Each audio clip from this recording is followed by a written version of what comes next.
High,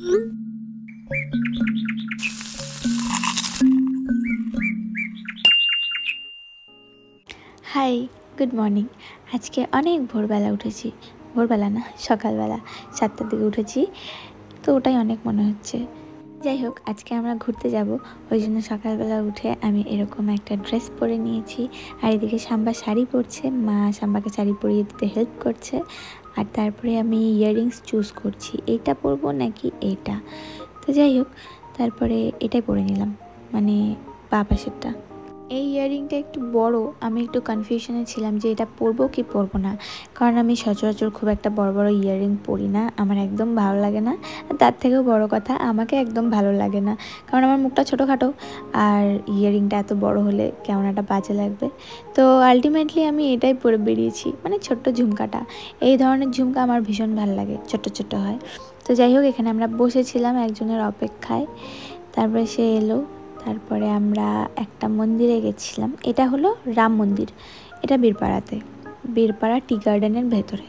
তারপরে এখানে একটা পলাশ ফুলের গাছ ছিল, অজস্র ফুল পড়েছিল, আমরা সবাই দেখে অবাক হয়ে গেছি যে এখনও পলাশ ফুল আছে। ভীষণ সুন্দর জায়গাটা, একদম নিলিবিলি আর সুন্দর হাওয়া হতে থাকে এরকম। দেখো জামা টামা উঠছে সব।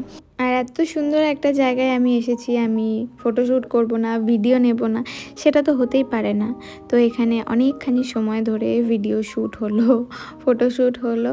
তারপরে আমরা এখান থেকে বেরিয়ে পড়লাম, এখান থেকে বেরোতে ইচ্ছে করছিল না, এত সুন্দর জায়গাটা।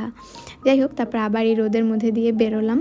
আর সবসময় তোমরা আমার ভিডিওতে কিন্তু তিস্তা ব্রিজ দেখো, মানে তিস্তার ওপর দিয়ে আমি সচরাচর যাওয়া আসা করি, আর তার অনেক ভিডিও ক্লিপ দেখাই। আজকে আমি তোষা ব্রিজের ওপর দিয়ে পৌঁছে গেলাম কোচবিহারে। কোচবিহার খুব সুন্দর সাজানো গোছানো ঐতিহ্যবাহী একটা জায়গা, যাতে এখানে আমরা খুব সুষ্ঠুভাবে আর সুন্দরভাবে ঘোরাফেরা করতে পারি, ঘুরে দেখতে পারি। সেই জন্য আমরা ফার্স্টেই ঢুকে পড়লাম খাবার খেতে, কারণ খিদে পেটে কোনো কিছুই ভালো লাগবে না।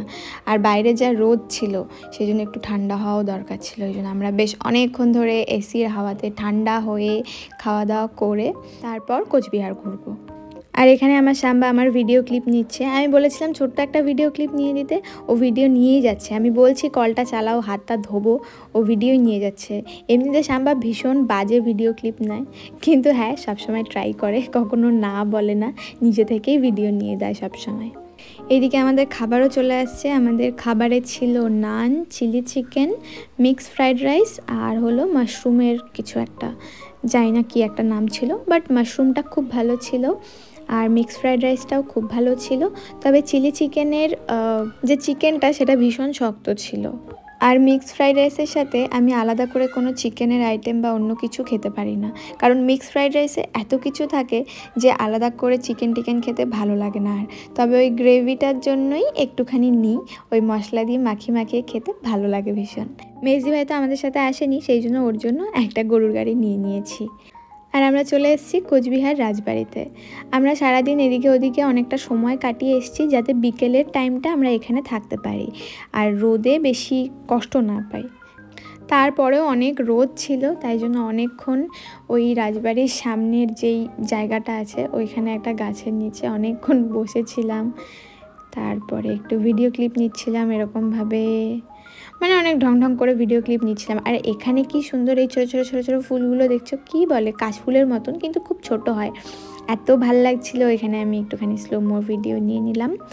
তো তারপরে রোদটা আস্তে আস্তে পড়লো, আর আমরা চলে এলাম রাজবাড়ির কাছে। এবার আমরা ভেতরে ঢুকবো, আর ভেতরে ঢুকে ভিডিও করা একদম অ্যালাউড না, সেই জন্য আমি সেইভাবে ভিডিও করিনি।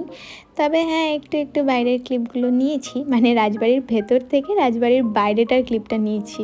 এত সুন্দর লাগছিল দেখতে, তাই আর কন্ট্রোল করতে পারলাম না, আমি একটু ভিডিও ক্লিপ নিয়ে নিলাম। আর এখানে দুটো লাভ বার্ড বসেছিল, রিয়েল লাভ বার্ড এরা।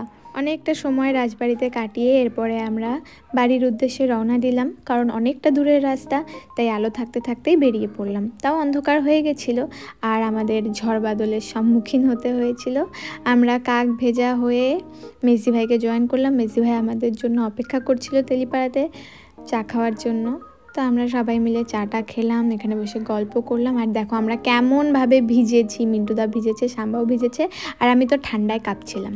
ভিডিও ভালো লেগে থাকলে লাইক, শেয়ার আর সাবস্ক্রাইব করতে ভুলো না। আজকের ভিডিও এতটুকুই, দেখা হচ্ছে নেক্সট কোনো ব্লগে। শেষ।